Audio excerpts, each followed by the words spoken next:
জানি আমি অনেক দিন তোমাদেরকে কোনো ব্লগ দিতে পারিনি, আর তার কারণটাও আমি কাজ করতে করতে তোমাদের সাথে বলছি। তোমরা তো শুনেইছো আমি একটা নতুন ক্লাসে ভর্তি হয়েছি, আর সেটা কী ক্লাস তোমরা এখনও জানো না। আর আমি না তোমাদেরকে বলিও নি, আসলে ক্লাসটা শেষ হতে চললো। আমি ভাবলাম এবার তোমাদেরকে বলে দিই।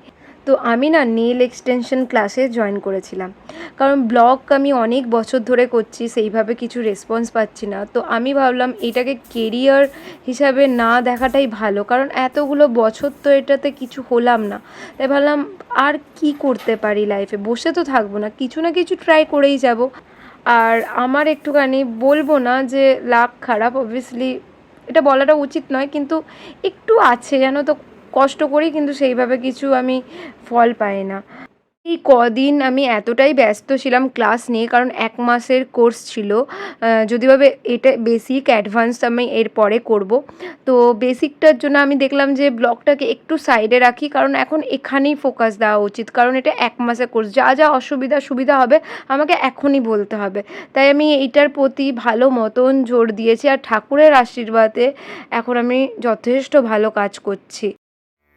राम नाम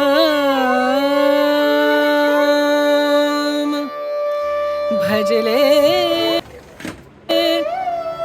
राम नाम सुखधाम भजले। আর সত্যি কথা বলবো, এই নেল এক্সটেনশনটা আমি বিশাল ভেতর থেকে এনজয় করছি। আর এই কাজটা আমার একটা প্যাশন হয়ে দাঁড়িয়েছে, মানে আমি কাজটাকে মন থেকে খুব ভালোবাসি। আর তার সঙ্গে আরেকটা জিনিসও আমি খেয়াল করলাম, এই কদিন যেহেতু আমি কোনো ব্লগ পোস্ট করিনি, তাই না আমার না অন্যের ব্লগও দেখতে ইচ্ছা করছে না, কারণ আমি এই ব্লগটাকেও প্রচণ্ড ভালোবাসি। আর এই কদিন যে আমি ব্লগ দিচ্ছি না, ভেতর থেকে আমি না কিছু একটা মিস করছি। আর তোমরা কে কে আমাকে মিস করেছো অবভিয়াসলি কিন্তু কমেন্ট করবে। হ্যালো গাইস, অনেক দিন পর তোমাদের সাথে আবার জয়েন করছি। আর ভাবছিলাম ব্লগ করার সময় হয়ে উঠছে না, কারণ আমি যেহেতু একটা, তোমরা ভিডিও দেখে নিয়েছো, হ্যাঁ আমি নেল এক্সটেনশন ক্লাস মানে শেষ হতে চললো, এবার আমার এক্সাম আছে। তো আমি ওইটাতে এতটাই বিজি ছিলাম যে আমি না ব্লগ করে উঠতে পারছিলাম না, যেটুকুনি ব্লগ করার আমার শক্তি ছিল। আমার এত শরীর খারাপ হলো, মানে গলা যন্ত্রণা, তোমরা আগের ব্লগে শুনেছো, গলা যন্ত্রণা মানে টনসিল ইনফেকশন দিয়ে আমার এতটাই বাড়াবাড়ি হয়ে গেছিলো, মানে বলার নেই। কান ওয়াশ করতে হবে, এখনো হয়নি টাইম, তো যাবো ওয়াশ করতে, মানে বলে দিয়েছি, এখন আমার যাওয়ার টাইম হচ্ছে না। তো আর কি বলছিল, আর অনেকে কমেন্ট করেছো, তো থ্যাংক ইউ সো মাচ যে তোমরা আমাকে এত কেয়ার করো, এত ভালোবাসো। আমার না খুব ভালো লাগে এগুলো কমেন্টগুলো রিপ্লাই দিতে, আর কমেন্টগুলো দেখতে খুবই ভালো লাগে, মানে বলার নেই। তো যাই হোক, আমি চা খাচ্ছি, আর আজকে একটু দেরিতে উঠেছি, 9টা করে উঠেছি, কারণ প্রচণ্ড শরীরটাকে তো অ্যান্টিবায়োটিক খেয়ে প্রচণ্ড ক্লান্ত হয়ে গেছে শরীর, মানে ভেতর দিক দিয়ে আমি পুরো একদম কী বলে ভেঙে গেছি, এরকম এরকম করে ভেঙে গেছি। তো আজকে আমি প্র্যাকটিস করতে যাব অনেকটাই দূরে এখান থেকে। তো দেখি রান্নাবান্নাটা কমপ্লিট করি, যেহেতু আমি না রাত্রের দিকে রান্নাটা কমপ্লিট করে রাখি, রান্নাঘর যেহেতু একটা অনেক কিছু অসুবিধা হয় বুঝতেই পারছো। তো আমি না রাতে রান্নাটা কমপ্লিট করে রাখি, কিন্তু কালকে মাকে নিয়ে ডক্টরের কাছে গেছিলাম। আর হ্যাঁ, কুর্তিও কিনেছি, তোমাদেরকে আমি ব্লগে দেখাবো, মা আমাকে কটা কুর্তি কিনে দিয়েছে।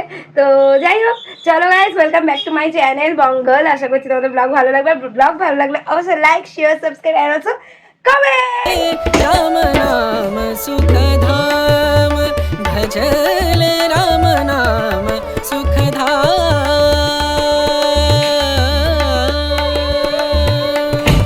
तेरा पूरन हो सब काम तेरा। গাইস, আজকে আমাকে প্র্যাকটিস করতে যেতে হবে, শুকনো বিপদ ঘটিছে। আর যেটা আমি বললাম না, ওর প্রচণ্ড দোষ, সত্যি করেই দোষ। একদম মানে পায়ে চটি করবে না, চটি না পরে এদিক ওদিক রাস্তা দিয়ে ঘুরবে, মানে যে আমি কাকে বিয়ে করে যে আমি নিজেও বুঝতে পারি না, আমি কেন করলাম সেটাও মাঝে মাঝে ভাবি। কুকুর কামড়ায়নি, আসলে কুকুর চেটে দিয়েছে। কি হয়েছে, আমার গাড়িটা তুলতে গিয়ে ওর গাড়ির স্ট্যান্ডে পাটা কেটে গেছিলো। সেকেন্ডের মধ্যেই একটা কুকুর এসে, মানে আমাদের খুব ভালোবাসার একটা কুকুর রাস্তার, সে পাটা চেটে দিয়েছিল। তো ওইটার জন্য ওকে ইঞ্জেকশন নিতে যেতে হয়েছিল।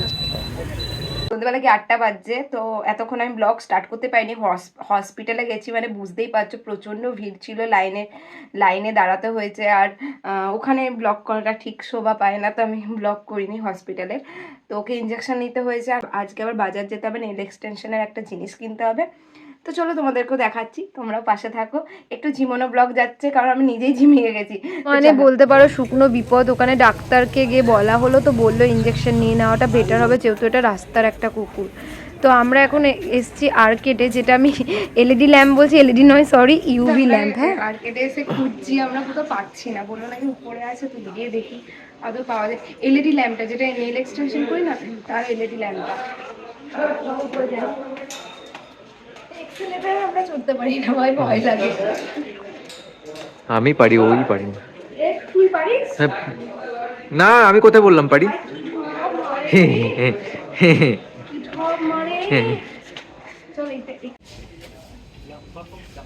মানে তন্ন তন্ন করে ইউভি ল্যাম্পটা খুঁজলাম, যেটা আমি পেলাম না। আমি যে কিভাবে এক্সাম দিয়েছি সেটাও তোমাদেরকে অবভিয়াসলি শেয়ার করব, মানে স্টোরিটা।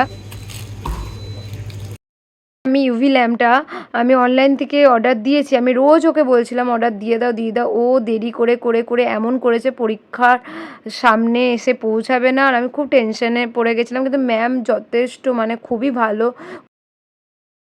তো গাইজ এখন আমরা রাস্তাতে দাঁড়িয়ে আছি, আর অনেকটা টাইম হয়ে গেছে, 10টা বেজে গেছে। তো প্রচণ্ড খিদে পেয়েছে, বাড়ি থেকে এখন রান্না আছে খুবই কম, বুঝতে পারছো। আর এই দুদিন আমি বিশাল চাপে ছিলাম, বিশাল চাপে, এখনও চাপে আছি যতক্ষণ না এক্সামটা হচ্ছে।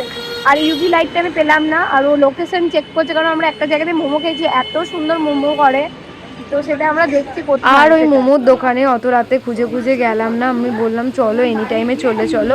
আর হঠাৎ করে কী হয়েছে বলতো, আমি রাইস ভক্ত, আমি পরোটা বা নানের ভক্ত অত নয়, কিন্তু সেদিনকে ও আমাকে ইউটিউবে না সরি ফেসবুকে এত খাবারের ভিডিও দেখিয়েছে, আর সেগুলো সব ছিল পরোটা নান। তো আমার ক্রেভিং উঠে গেছিলো যে এইটাই কিছু খাবো। খাওয়ার বেলায় কাউকে চিনিস না তো তুই? হেভি তো হবেই, তোর খাওয়ার কথা ছিল না, আমার খাওয়ার কথা ছিল।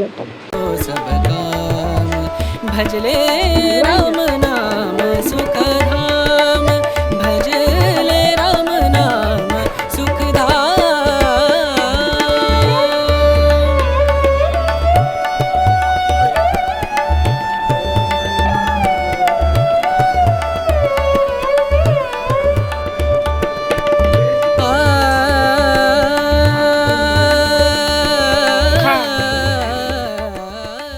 আজ হলো নেক্সট ডে, আর এই ব্লগটা কিন্তু অনেকটা মিক্স ম্যাচ ব্লগ, বুঝলে তো, মানে একদিন দুদিন 3 দিনকে নিয়ে করেছি। অবভিয়াসলি এটা 2 দিনের ব্লগ যাচ্ছে মনে হয়, তোমরা বুঝতেই পেরে যাবে।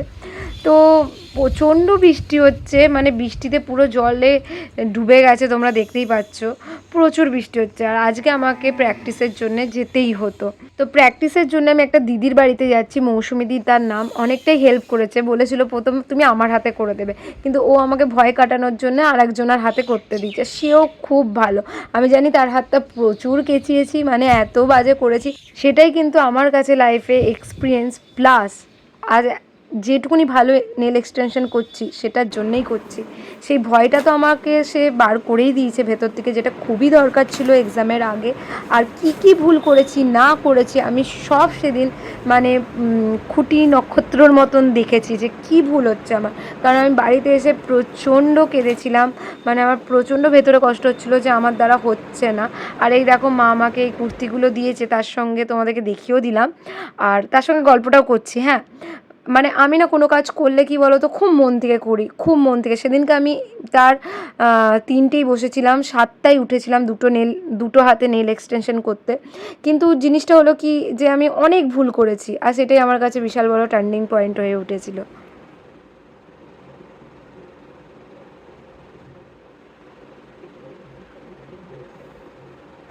আর এই গল্প করতে করতে তোমাদেরকে বলি, আমি এই কদিন একদম সাজা গোজা কিছুই হচ্ছিল না। তো আজকে আমি ভেবেছি আমি মন খুলে সাজবো, মানে বেশি কিছু দিনে একটা বেবি ক্রিম দিয়েছি। আর হ্যাঁ, সঙ্গে সঙ্গে দেখছি বৃষ্টি পড়ছে, প্রচণ্ড বৃষ্টি পড়ছে। বৃষ্টির দিনগুলো ঘরে থাকতেই বেশি ভালো লাগে, চা খেতে ভালো লাগে, বৃষ্টি দেখতে ভালো লাগে, গান শুনতে ভালো লাগে, কোথাও বেরোতে খুব বাজে লাগে।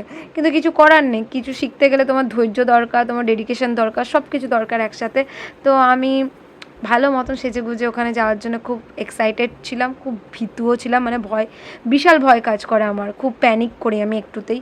কিন্তু প্যানিক করলে জিনিসটা আরও খারাপ হয়ে যায়, কিন্তু এটা কি করব আমি জানি না, কিন্তু এটা আমার সাথে হয়।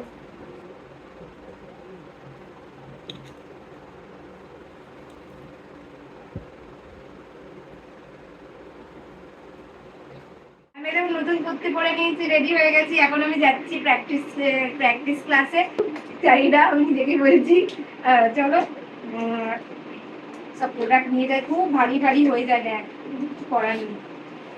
মানে আমি না অতিষ্ঠ হয়ে যাচ্ছি, ব্লগের প্রতি আমি সেভাবে করতে পারছি না। তবুও আমি তোমাদেরকে যতটা পাচ্ছি দেখাচ্ছি সুন্দরভাবে ব্লগ ক্রিয়েট করার। এই দুদিন আমার বর আর আমার মা যা জ্বালালো, মানে মা বলবো না, বরই জ্বালিয়েছি। মায়ের তো ডাক্তারখানা নিয়ে যেতেই হয়, মান্থলি চেক আপ যেটা। তা আমার বর যেভাবে শুকনো বিপদ করলো, আর একটা হসপিটালে কতক্ষণ দাঁড়িয়ে থাকতে হয় বুঝতে পারছেন তো, মানে পুরো মেচাকার হয়ে গেল। মানে আজ সেইভাবে কিছু রান্না বান্না হয়নি, যা আগের দিন ছিল সব ওই খাবে। সেটা কিছুই করতে পারি না আজকে। আর খুব সাবধানে যাবি কিন্তু মাম, হ্যাঁ, আর কুল একদম, হুম, কোনো ভয়ের কিছু নাই। কোনো অপারেশন করছিস না তুই। ভয় লাগছে, হ্যাঁ। খুবই ভয় লাগছে। কারণ কারোর হাতে করাটা না খুব চাপের ব্যাপার লাগছে, কিন্তু প্র্যাকটিসটা করতেই তো হবে। আর মৌসুমীদির কাছে যাচ্ছি, খুবই মানে হেল্পফুল যে আমাকে প্র্যাকটিস করার জন্য হাত দিচ্ছে। আশীর্বাদ করুন যেন আমি এখানে দাঁড়াই। আমি প্রচন্ড কষ্ট করি সব জিনিসে, যে কাজটা করি খুব মন দিয়ে করি, সেটা ব্লগ বলুন আর যাই বলুন, কিন্তু আমি সেভাবে সাকসেস পাই না। হবে হবে, এটা কপাল, হবে, সব কপাল। এটা হবে। এটা হবে, শিওর। ঠিক আছে, চলো গাইস যাই, পরে আবার তোমার সাথে দেখা হবে।